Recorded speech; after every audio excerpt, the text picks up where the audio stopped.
It was a cold, misty night. The sky was covered with dark clouds, and the moonlight could not even penetrate through the trees. Deep in the forest, the only sound, breaking the dead silence, was the wind dragging dry leaves. Occasionally the hoarse cries of owls echoed, but even they could not mask the terror lurking in the woods. Many rumors surrounded this forest near the town. People spoke of those who entered, never returning. They said something lived within, snatching its victims from the darkness. But to Emily and her friends, these were just made-up stories. Their thirst for adventure had led them into this dreadful forest. There were 4 of them: Emily, James, Ryan, and Sophia. Holding flashlights, they trudged along the muddy path. Their cheerful journey turned silent as they ventured deeper. The tree trunks were twisted into eerie shapes. Shadows seemed to move, but no one dared to mention it. "This place is creepier than I thought," Sophia whispered. "Emily, is this really a good idea?" James asked, his voice shaking. "We'll take a few photos and head back." "There's nothing to be afraid of," Emily said, though even she doubted her own words. Just then, a rustling sound came from the bushes. Everyone froze. They pointed their flashlights toward the noise, but saw nothing. Yet, the rustling persisted. Something, or someone, was watching them. "Who's there?" Ryan shouted, his voice echoing. No answer. Then, whispers drifted through the wind. It was as if thousands of voices were speaking at once. The words were unintelligible, but the sound itself was maddening. It grew louder, as if the forest itself was whispering. "Emily, Emily." Emily's blood ran cold. She was sure she had heard her name. When she turned to her friends, their faces were pale. They had heard it too. What was that?" Sophia murmured. Suddenly, one of the flashlights went out. Then another.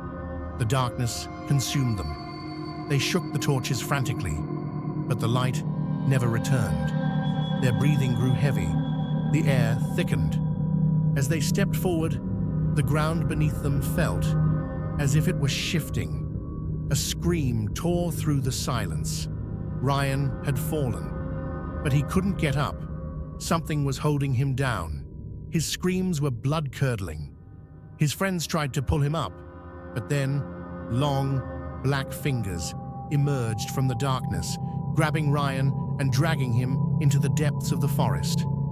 Only his fading screams remained. Sophia shrieked and bolted.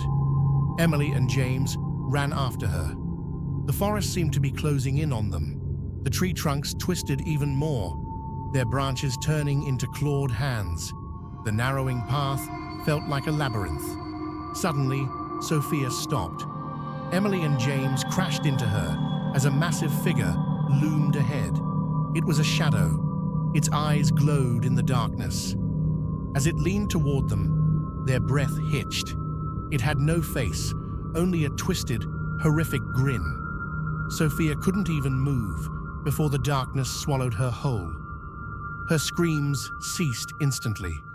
Emily and James were paralyzed with fear. The shadow slowly advanced toward James.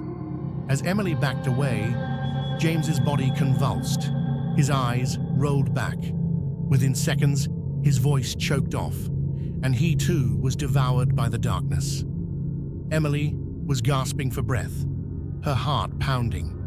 She didn't dare look back. She just ran. But with every step she took, the forest stretched further, as if trapping her forever. The entity was right behind her. Just as she was about to lose hope, a distant light appeared. The town lights. Gathering her last strength, she sprinted towards safety. As she crossed the forest's threshold, she turned back and saw the shadow standing at the edge of the darkness.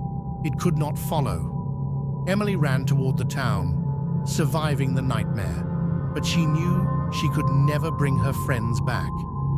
And from that night on, the townspeople spoke of a whisper echoing through the forest. A hoarse, cursed voice, murmuring a single name. Emily's name.